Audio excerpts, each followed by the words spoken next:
Darlene, for joining me today. We're so excited to have you as the featured artist in Until Magazine, which is the Victoria Arts Council's digital publication. Wow. So today I am zooming in from the Lekwungen territory, which is of course the home of the Esquimalt and the Songhees Nation. I am so grateful to be on this territory today. It's a beautiful day out, which is pretty, we're not having a lot of those this spring, but I'm grateful for the sunshine today. Nice. So for those who may not know, Darlene Gait is a Coast Salish artist from the Esquimalt Nation. She has done so many projects. Her art is all around us. You've done work for BC Ferries. Your art is located on the Galloping Goose Trail. You've got beautiful pieces at the Salish Seaside RV Park. You've done work for the Royal Canadian Mint and of course the Ogden Point Unity Wall. And that is just to name a few pieces. So to just open the conversation here, I'm curious, what are you working on this year? What's coming up for you right now in your practice? Right now, I'm working on panel art for it's information panels, but the background for the panels took me almost 2 months to create for both. There's 2 of them, and it will be going in on protected land in Esquimalt. So there's like 2.5 acres of protected land where they're trying to preserve and bring back the natural wildflowers that grew in that area. So not just camas, but there's all kinds of natural herbs and flowers and all kinds of weeds that were once used for medicine from my nation. So the information panel is actually, it's going to be amazing when it comes out. It's taken so long, and now I'm just doing the design work on it and putting the information. It's all going to be in our traditional Lekwungen language and English. So I found that really fascinating. I actually learned a lot using the different words to describe things because I don't speak fluent Lekwungen, but after doing the panel, I feel like I do. It feels like a big blur. I'm working on a lot of logos, things like that for companies, and I'm always doing something. Absolutely, yeah. So speaking about the public artwork that you do. I know you had one of your pieces go up. It was sort of during COVID at McLaughlin Point in Esquimalt. Yeah. Mm-hmm. Can you tell us a little bit about that piece? It was a sketch that I did, and it was I think it's a raven. I'm trying to recall if it was a raven. Yeah, it was a raven and a wolf, and I was trying to make it so that it looked united, and it looked like the raven's wing was kind of coming over and protecting the wolf. And I called it kinship. It was a really beautiful piece. It was full color. It didn't look like what it looks in copper right now.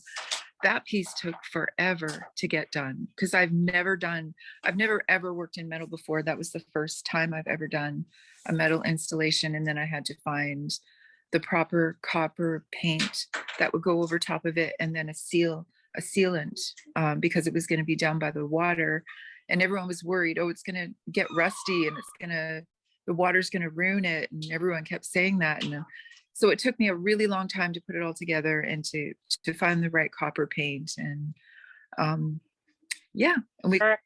when your piece was mounted, when Kinship was mounted in Macaulay Park, I remember seeing all these posts on Facebook, and it couldn't have come at a better time because I feel like people were struggling with COVID.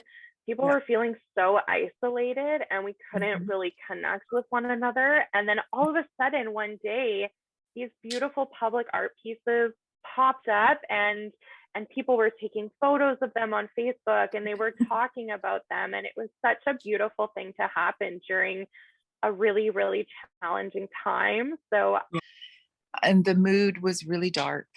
And I felt like when I was creating it, that it was gonna somehow, I kept holding on into my heart that there would be some kind of uniting that would happen when that installation was completely finished. And there was a lot of positive energy around it, even though it was a difficult piece to do because I'd never worked in metal before. But when I first seen it, a friend of mine sent me a picture and she said, Darlene, it's up. And I looked in it. I kind of thought, wow. And then nobody said anything.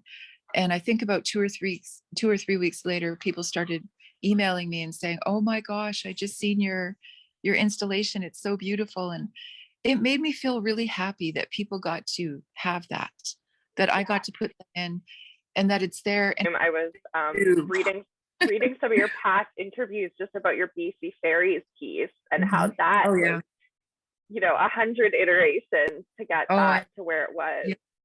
Just one little tiny millimeter off, and I had to redo the whole thing all over. Everything had to get, it was crazy. Just kind of speaking about that process, like how do you balance, your creative aspirations and connecting to, the healing power of art, and then it can bring us all together with the reality of this, you are dealing with logistics. It is like Zoom calls and emails. So how do you kind of center yourself within that as an artist and not get kind of bogged down with this, operational process?